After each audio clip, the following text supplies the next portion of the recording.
Bonjour à tous. Alors voici des petits moteurs qui servent sur vos micro-ondes à faire tourner ce qu'on appelle le plateau tournant, le plat en verre.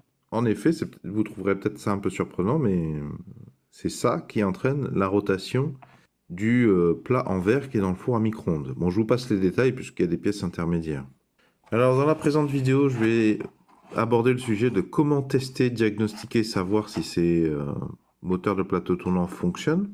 Parce qu'en fait, il y a de la demande en occasion et il y a quand même des particularités. Je fais cette vidéo pour donner des valeurs qui pourraient intéresser certains, les valeurs de résistance des bobines. C'est une information qui pourra vous aider, même si elle n'est pas suffisante à diagnostiquer. Ce qui est sûr et certain, c'est qu'il y en a qui sont en courant alternatif 220-240 volts et d'autres qui sont en courant alternatif 30 volts ou 21 volts. Voilà, je vous en ai trouvé là, vous voyez. Galanz, donc un fabricant de magnétrons aussi, de transformateurs de four à micro-ondes. Et ben il faut aussi les moteurs de plateau tournant. Et vous voyez, c'est marqué 30 volts là. Voilà notre moteur. 21 volts. Du coup, les autres là, tout cela là, j'ai sculpté leur carcasse. Vous avez cette indication 220-240 volts alternatif, comme le dit la tilde là. Du coup, ceux-là, je peux les brancher directement sur une prise secteur en bricolant une connectique. Mais du coup, je vais pas balancer du. Mais du coup, c'est une méthode que je peux pas utiliser pour tester. Alors que pourtant, peut-être, il fonctionne très bien et il pourrait me rapporter un peu d'argent et dépanner des gens. Il me semble que si je balance du 230 volts sur des machins qui sont faits pour fonctionner en 30 volts ou en 21 volts, et ben tout simplement, je risque de faire fondre, faire cramer le câble. Parce que je vais créer un échauffement, je vais demander trop de puissance de passer dans des fils en cuivre qui ont été calibrés pour du 21 volts, du 30 volts et pas du 250 volts, puisque la formule de la puissance, c'est U fois I, la tension, fois l'intensité. D'ailleurs, là, vous avez vu marqué, il y a marqué 3 ou 2,5 watts. Là, il y a marqué 3 watts. Et sur celui-là, il y a marqué 4 watts. Autre chose, quand vous démontez un four à micro-ondes, ben, vous pouvez tomber sur ce cas de figure là. C'est-à-dire qu'il n'y a rien de marqué. Il y a un numéro de référence qui peut éventuellement vous permettre de trouver de la documentation sur Internet qui peut peut-être vous indiquer si c'est sa tension de fonctionnement, sa tension nominale, je crois qu'on appelle ça. Celui-là aussi, là. Alors lui, c'est encore pire, quoi. Il n'y a vraiment rien de rien.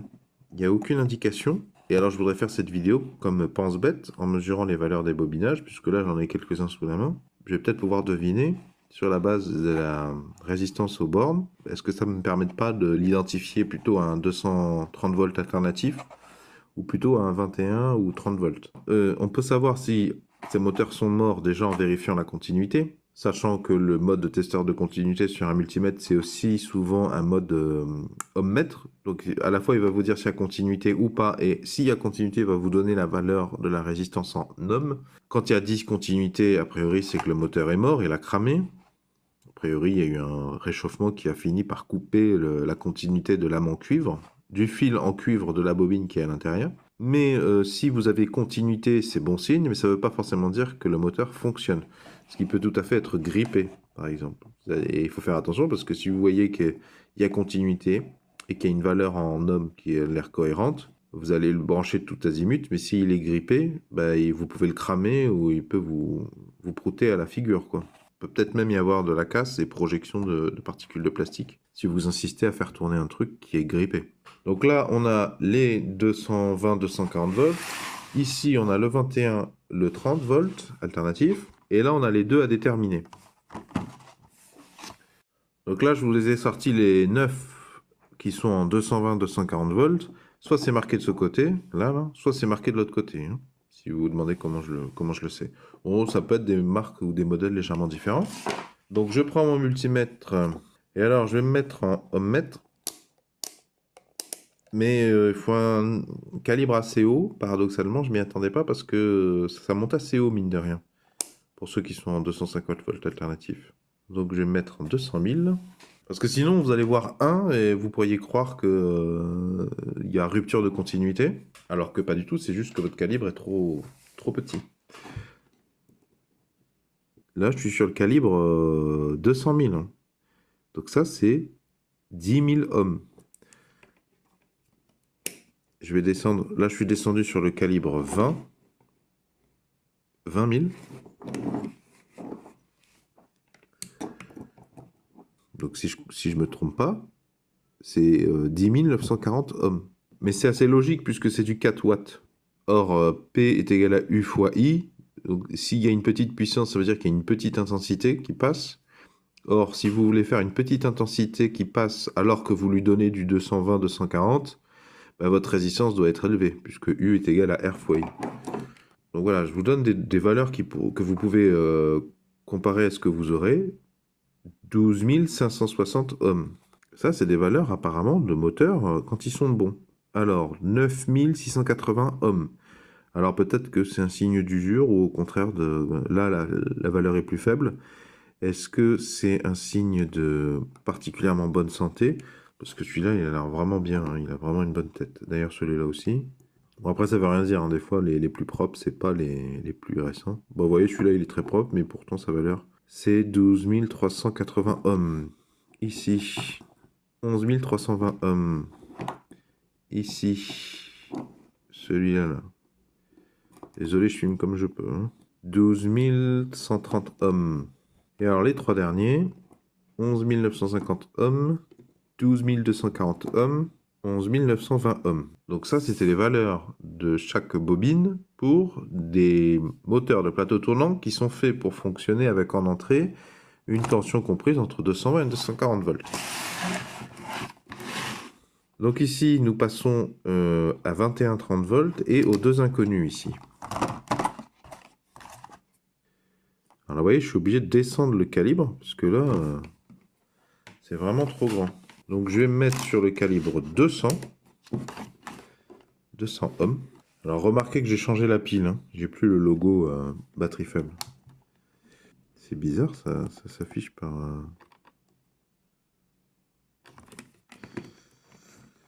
Ouais, c'est bizarre, ça s'affiche par intermittence. Attends, je me mets en mode testeur de continuité, là. T'as vu? Je sais pas pourquoi ça déconne ici. Voilà, 252 ohms. Donc ça, c'est pour le 30 volts. Et ça, le 21 volts, 118. 118 ohms. On est quand même loin des 10 000 volts de leurs confrères en 220-240 volts. Donc si j'ai bien compris, on aurait pu calculer, d'ailleurs estimer cette valeur a priori en utilisant les deux formules P égale U fois I et U est égal à R fois I, sachant que tu as P qui est donné là, enfin non, dans les deux cas, tu as P qui est donné et tu as la tension nominale. Donc tu peux calculer l'ampérage, l'intensité en ampères qui passe là-dedans, normalement. Et une fois que tu as l'intensité, bah, tu peux en déterminer la résistance du machin, a priori. Donc voilà, tu as les valeurs, machin. Mais alors maintenant, comment je fais pour identifier... Est-ce que je peux identifier ces deux-là? Donc là, si je mets le testeur de continuité, c'est 1. Mais c'est normal, c'est que, je te l'ai dit, il faut que tu fasses gaffe. Il faut que tu te mettes sur un gros calibre. Et tu vois, c'est pas la même chose, hein. Donc j'étais à 200 000, je descends à 20 000. Et en fait, tu remarques que c'est les valeurs en résistance des modèles de tout à l'heure, en 220-240 volts. Donc ça, c'est comme ça que je sais que c'est du 220-240 volts. Et celui-là, est-ce qu'il va m'embêter celui-là?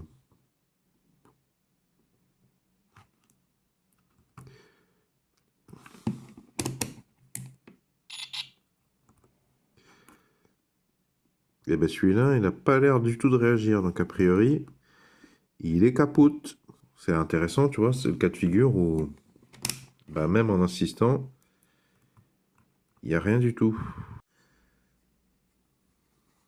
Ok. Mais alors, c'est pas du tout suffisant, je trouve, pour savoir est-ce que ces moteurs sont bons. Donc celui-là, a priori, il a cramé, par exemple. En tout cas, son fil a été rompu. Donc je peux pas le vendre, je peux récupérer le cuivre, hein, néanmoins. Mais néanmoins, d'après moi, mais selon moi, attention, c'est pas parce que ta continuité et qu'en plus ta valeur a l'air cohérente que ça veut dire que c'est suffisant pour le mettre en vente.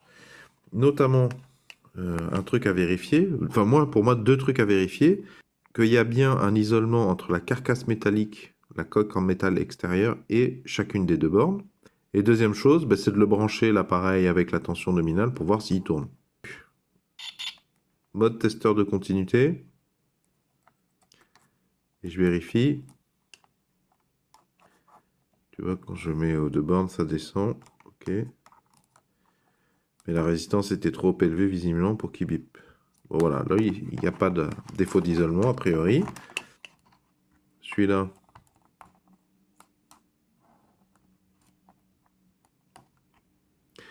Je suppose que ce serait mieux d'utiliser un méga ohmmètre pour vérifier ça en fait. Et donc pour les 220, 240 volts, c'est pareil. Vérifier qu'il n'y a pas de continuité. Bon, je vais les faire hors caméra et je vous récupère derrière. Bon voilà, j'ai terminé. Il n'y a pas de défaut d'isolement sur tous les autres. Petite remarque, je te conseille là, parce qu'ici tu as du vernis, tout ça, je te conseille de te mettre sur ces petits picots qui ressortent là. Parce qu'a priori ils sont à nu. Dit que là, entre les vernis et puis les inscriptions, ça peut gêner le test de la continuité. Bon, maintenant, deuxième chose, pour moi, c'est d'alimenter électriquement ces appareils, un à un, pour vérifier que, par exemple, ils ne sont pas grippés. Parce que bon, si je le vends et que le client il reçoit ça grippé, pas ouf.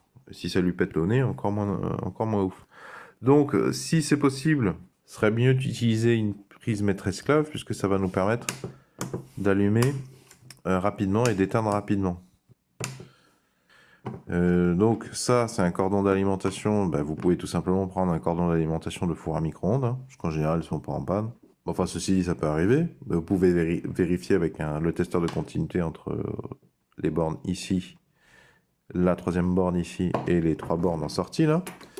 Phase, neutre et terre. Bon, moi, j'ai mis des wagons pour pas avoir à faire des soudures, et puis comme ça, je peux changer de connectique. Je vais utiliser cette connectique qui fait partie des connectiques d'origine. J'aurais pu utiliser celle-ci aussi, hein. Mais celle-là, elle est quand même plus pratique, puisqu'elle est dimensionnée pour vraiment l'espacement, là. Et bon, je vais faire ça un petit peu à la Walligen et Beast2Fly, parce que j'ai pas d'alimentation. C'est dommage, parce que c'est plus compliqué déjà après pour le 21-30 volts. Si j'avais une alimentation sécurisée de laboratoire, je l'utiliserais, mais je n'en ai pas. On peut utiliser aussi un transformateur d'isolement. Je vous mettrai un épisode de iodure métallique qui en parle. Je ne vais pas expliquer ce que c'est qu'un transformateur d'isolement et en quoi ça vous protège. Moi, je vais faire avec ce que j'ai. Mais ça reste dangereux. Là, je vais manipuler avec les mains. À tout moment, s'il y a un défaut d'isolement dans les bricolages, le courant peut passer par moi et rejoindre le sol. Ça s'appelle s'électriser. C'est très dangereux. Faites pas ça quand il y a des enfants dans le coin, par exemple. Et puis, c'est bien d'avoir mesuré qu'il y avait un bon isolement, parce que quand je vais brancher, je vais probablement tenir ça dans la main droite et ça dans la main gauche. Mais s'il y a un problème d'isolement, le truc va me passer dans la main. Donc c'est bien d'avoir mesuré l'isolement avant.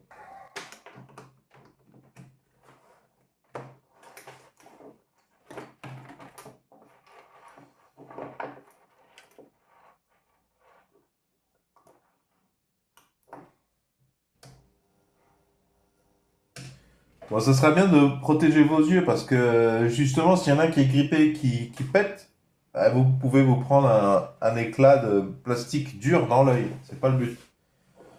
Donc celui-là, il marche.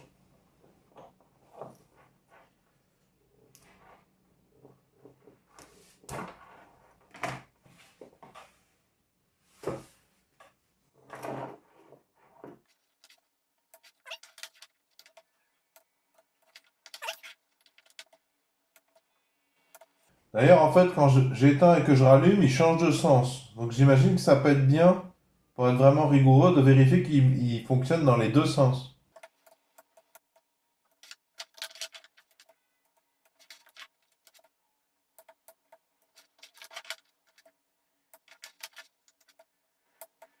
Alors il y en a certains qui sont sales, entre guillemets, il y a des coulures, mais de mon expérience, c'est fréquent que ça coule. Je pense que l'industriel blinde de graisse et puis referme.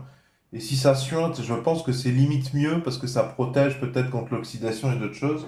Et c'est pas parce que vous avez des grosses marques que ça marche plus et que ça va pas intéresser les gens, hein.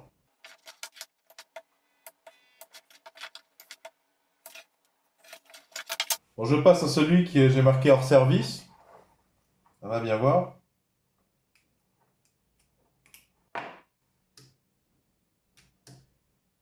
Effectivement, il se passe rien du tout, il est mort. Bon, une fois que vous avez terminé, pensez vite à débrancher ça avant que quelqu'un joue avec. Il me reste à tester le 30 volts alternatif et le 21 volts alternatif. Je ne vais pas le faire dans la présente vidéo parce que, au motif que déjà, j'ai pas d'alimentation de laboratoire, ça devient un peu plus complexe. En plus, je suis allé regarder sur AliExpress ou Amazon, mais les alimentations de laboratoire premier prix, là, pour pas dépasser 150 euros, c'est que du courant continu. Or, c'est pas du courant continu, là, c'est de l'alternatif. J'ai pas de transformateur ni de transformateur d'isolement. Je sais pas trop avec quoi les tester. Les valeurs des bobines, les valeurs de résistance sont plutôt un indice qu'elles fonctionnent. Je suis encore un peu incertain parce que pour vendre sur eBay, il faut quand même être certain. À titre indicatif, vous voyez, le dernier moteur de plateau tournant, j'ai fait 4 euros de bénéfice dessus et je l'ai vendu 10,50 €. À l'époque, c'était 250 grammes, ça coûtait 4,95 €. Je travaille exclusivement avec Colissimo, avec La Poste. Alors peut-être soyez plus attentif que moi dans les fours à micro-ondes au moment où vous le dépiotez, vu qu'à priori, s'il fonctionne à ces tensions, il doit y avoir à un moment donné un transformateur.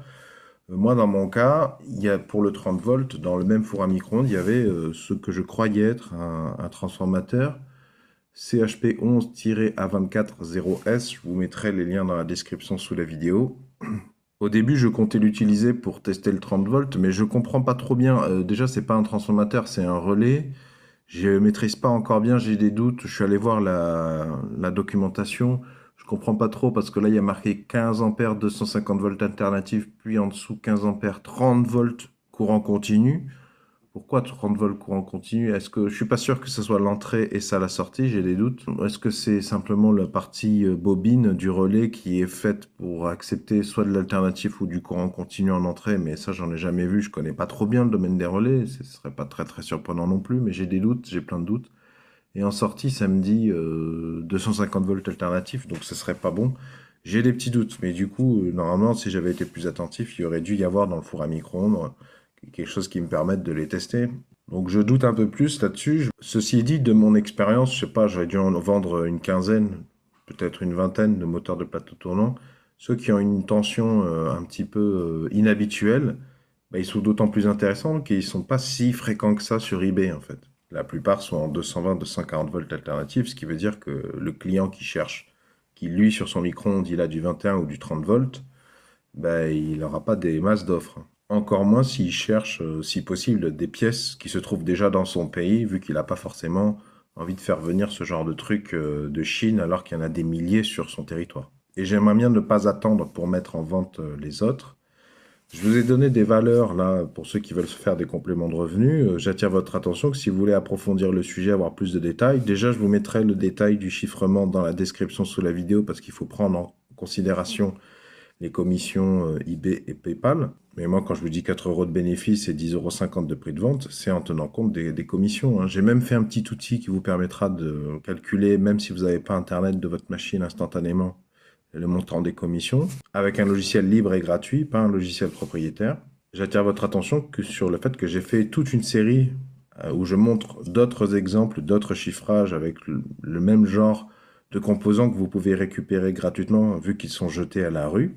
Cette série s'appelle Comment vendre des objets d'occasion sur eBay. Je vous la mets dans la description sous la vidéo. Et comme d'habitude, je vous mets la liste de mes outils dans la description sous la vidéo. Et vont s'afficher à l'écran un rond ainsi qu'un rectangle. Le rond, vous cliquez dessus, ça vous abonne gratuitement à la présente chaîne YouTube.